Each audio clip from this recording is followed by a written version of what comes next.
passagers sont contrôlés, on se demande toujours ce que devient notre valise quand elle s'éloigne derrière le comptoir d'enregistrement. Elle va plonger dans les entrailles de Roissy. 45 km de tapis roulants s'entrecroisent dans ce labyrinthe géant, surnommé la cathédrale.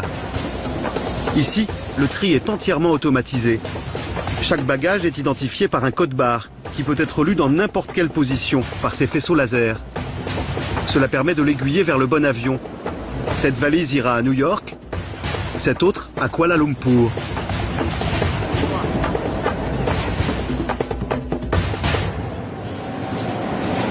Ce lieu ultra sensible est surveillé étroitement par la gendarmerie. Myriam et Jamy ont eu exceptionnellement l'autorisation d'y pénétrer sous bonne escorte. Ici, l'objectif, c'est de vérifier qu'il n'y a ni explosifs, ni matière inflammable. C'est ça. Dans la soute, comme il n'y a pas d'intervention humaine, les couteaux, effectivement, ce n'est pas un danger pour l'avion, de même que les armes à feu qui seraient transportées. Ce qui est dangereux pour un avion dans la soute, c'est tout ce qui est inflammable, explosif, forcément, des produits toxiques qui pourraient être introduits dans les bagages de soute.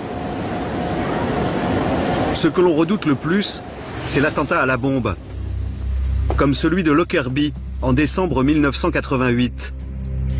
Un Boeing de la Pan Am s'est désintégré en vol au-dessus de cette petite ville écossaise.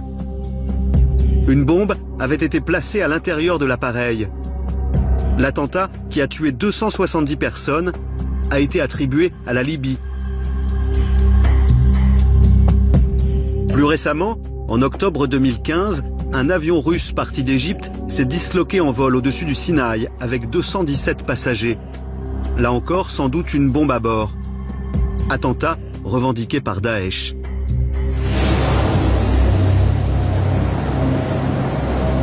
Alors là, on arrive à un endroit où les bagages sont contrôlés. Tous les bagages qui arrivent dans cette cathédrale vont systématiquement passer à l'intérieur d'une machine comme celle-ci.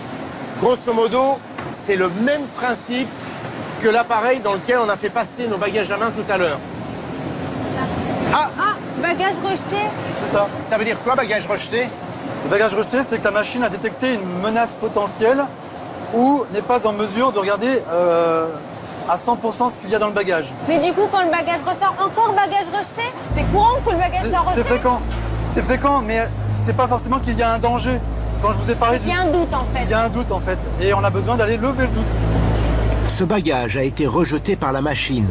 Son image au rayon X est alors envoyée à un opérateur qui a 30 secondes pour détecter un éventuel contenu suspect. S'il y a encore un doute, le bagage est envoyé vers un deuxième appareil, plus performant, qui permet de scanner le contenu sous différents angles. Et si le doute n'est toujours pas levé, la valise sera examinée par des chiens, puis des démineurs. Mais c'est rarissime. Nos bagages sont ensuite chargés dans des conteneurs, direction le tarmac, mais jusqu'au dernier moment, ils ne sont pas certains d'embarquer.